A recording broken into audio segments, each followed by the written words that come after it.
Agora o futebol. O Cruzeiro foi a Sete Lagoas jogar contra o Tricordiano e ganhou com um gol no segundo tempo. O Atlético também teve sucesso contra o Boa Esporte no Independência. Fez 5 gols na partida.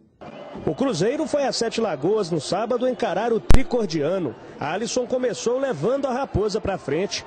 No primeiro tempo só deu Cruzeiro. O time de Três Corações chegou com perigo somente essa vez. O gol da vitória celeste veio apenas na segunda etapa. Fabrício escorou o cruzamento e Arrascaeta completou para as redes. Feliz que a equipe está evoluindo, né? Começamos a finalizar mais e a tendência é evoluir cada vez mais. A outra equipe que disputava a liderança do estadual entrou em campo com os reservas diante do Boa Esporte neste domingo no Independência. Logo aos 7 minutos, Thiago tentou de bicicleta. O Boa assustou também no início com Gabriel.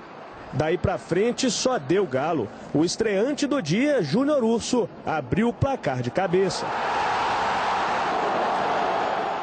Todo lo que él dio para el time fue muy bom y acho que fue una contratación boa.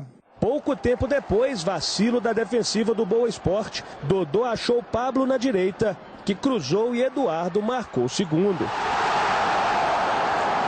No segundo tempo, o time da casa continuou no ataque e começou uma chuva de gols. Primeiro com Luan, após bater pênalti que ele mesmo sofreu. O Boa Esporte descontou com Silas. O Galo acordou de novo. Pablo fez grande jogada e deixou Dodô à vontade para aumentar a contagem. Logo depois foi a vez de Luan ter o gol escancarado para encerrar a goleada. Galo 5-1. Foi bom jogo que fizemos e os jogadores tuvieron una boa actuación. Yo falo siempre de oportunidades y ellos están pegando, están tomando ritmo y también pueden ayudar mucho para todo lo que ven na frente, que é tão importante. O Atlético reassumiu a ponta do Campeonato Mineiro ao lado do rival Cruzeiro com 10 pontos, mas com maior saldo de gols. Fez bem o dever de casa para na quarta-feira encarar o Independente Del Valle pela Libertadores. Agora com força máxima e estreia de Robinho. Foi bom ver a Robinho antes do jogo. Estamos todos com muita expectativa, assim como vocês, a torcida, os jogadores mesmo, por lo que ele significa, por seu nome, por sua qualidade.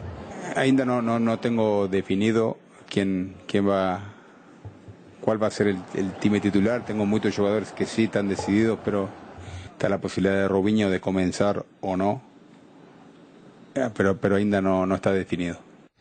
O governador Fernando Pimentel anunciou hoje um corte de 2 bilhões de reais no orçamento do Estado. Segurança pública, saúde e educação devem ser priorizadas. O corte de 2 bilhões de reais nas despesas operacionais e de custeio da máquina pública, segundo o governo, não vai trazer prejuízos para as áreas da saúde, educação e segurança pública. Portanto, nós estamos fazendo um contingenciamento, um corte de 2 bilhões num universo de 5 efetivo de 5,3 bilhões. Portanto, é um esforço muito grande do conjunto do governo, de todos os órgãos e secretarias, e com absoluto foco nas despesas internas de gestão da máquina. E a determinação do governador é claramente a manutenção dos investimentos e custeio nas áreas de saúde, da educação, que é uma grande prioridade nossa, e da segurança pública. O orçamento aprovado para este ano previa um déficit de 8,9 bilhões de reais no caixa do Estado.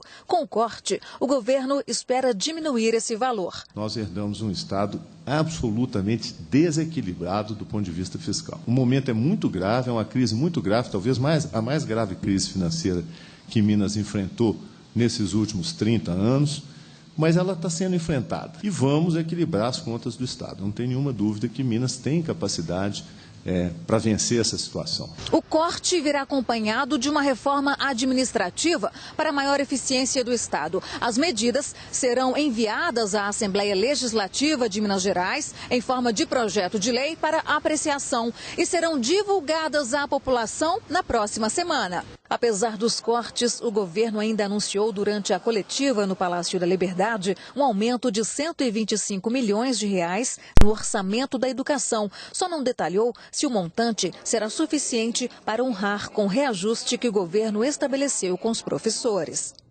Coisa tá feia, né? E olha, poucas vagas de emprego. E esse é o cenário que nós brasileiros enfrentamos hoje. Segundo o IBGE, o número de desempregados aumentou mais de 41% em um ano, a maior taxa já registrada nesse período. Há 5 meses desempregado, Maicon tem feito de tudo para conseguir pagar as contas. Eu tenho minha moto, então eu tenho feito serviço de motoboy em geral e corro atrás de venda de carro. Eu fico sabendo que tem um amigo ou outro vendendo um carro, eu pego e anuncio para eles, tento vender, tento arrumar comprador e ganho uma comissão em cima disso. Desde que foi demitido em setembro de 2015, ele já fez várias entrevistas, sem nenhum retorno positivo. Sempre houve as mesmas respostas. E os retornos sempre são: a vaga foi prorrogada, fechou a vaga, a gente realocou profissionais de dentro da empresa para trabalhar nessa vaga. Então, assim, tá muito difícil. Quase 3 milhões de brasileiros engrossaram as filas do desemprego em um ano. Eles agora somam mais de 9 milhões de trabalhadores. Um crescimento, segundo o IBGE, que supera a marca de 40% em relação ao mesmo trimestre de 2014. A taxa de desemprego, a mais alta registrada pela pesquisa nessa época do ano, permaneceu estável em relação ao trimestre imediatamente anterior, mas foi muito superior à do mesmo período de 2014. Este economista explica que, por causa da crise, há mais gente disputando uma vaga e o mercado não consegue absorver essa mão de obra. Você não tem criação de novos postos de trabalho. Então você tem postos de trabalho sendo destruídos nesse momento, porque o setor industrial está caindo, o setor de comércio está caindo, construção civil, que empregava muito, está caindo. Então nós estamos sim com um desaquecimento levando a uma taxa de desemprego imensa. Mesmo assim, Margarete não perde a esperança de encontrar uma recolocação. Auxiliar serviços gerais, o balconista, o recepcionista, enfim, o que tiver dentro do meu currículo. Boa sorte, Margarete. E veja a seguir, lançado em Belo Horizonte, o documentário que mostra as dificuldades do jornalismo durante a ditadura militar. A gente volta com a reportagem logo depois do intervalo. Até já. Jornal Band Minas. Oferecimento